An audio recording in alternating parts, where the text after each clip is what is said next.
Praise lord friends, ఈరోజు చాలా బాధాకరమైనటువంటి సందర్భం ఏంటంటే ప్రవీణ్ పగడాల అన్న యొక్క మరణం కానీ వచ్చినటువంటి రిపోర్ట్స్ విషయంలో కానీ చాలా అసంతృప్తి ఎదురైంది. చాలామంది అడుగుతూ ఉన్నారు, అన్న బాధపడుతూ ఉన్నారు, ఇలా అవుతుందని అనుకోలేదు, ఎలా ఓదార్చాలో ఎలా బలపరచాలో మనకు అర్థం కానటువంటి పరిస్థితి.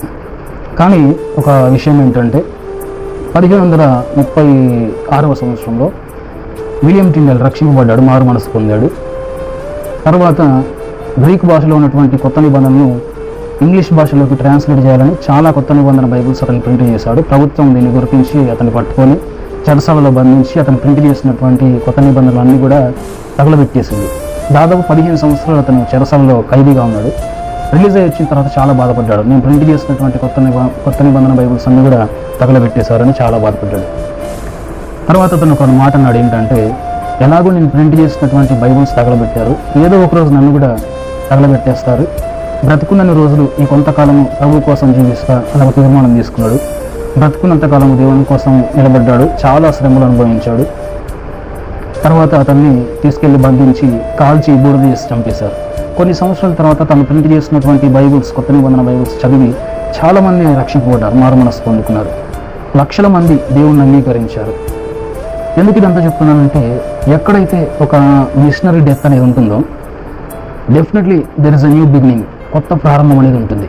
ఎక్కడైతే ఒక బాధాకరమైనటువంటి ముగింపు ఉంటుందో తప్పకుండా దేవుడు అక్కడ నూతన ప్రారంభాన్ని ఇస్తాడు. అదేవిధంగా యేసుక్రీస్తు శిష్యులను చూసినా కూడా 12 మంది శిష్యులలో దాదాపు 11 మంది కూడా సాధారణ మరణం పొందలేదు, అందరూ కూడా హతసాక్షులుగానే మార్చబడ్డారు. ఈరోజు ప్రపంచం అంతటిలో, అన్ని ప్రాంతాలలో, అన్ని తెగలలో, అన్ని కులాలలో రక్షింపబడినటువంటి వారు ఉన్నారంటే దీని వెనుక చాలామంది హతసాక్షుల యొక్క ప్రయాసం ఉంది. అట్ ద సేమ్ టైం యేసుక్రీస్తు కూడా ఈ భూమి మీదకి ఒక మిషనరీగానే వచ్చాడు, శ్రమలు అనుభవించాడు, చేయవలసినటువంటి సేవ అంతా కూడా చేసి శిలువ మరణం పొందాడు. ఈరోజు మనం అందరం కూడా రక్షింపబడ్డామంటే ఆయన తను తాను హతసాక్షిగా అప్పగించుకున్నాడు.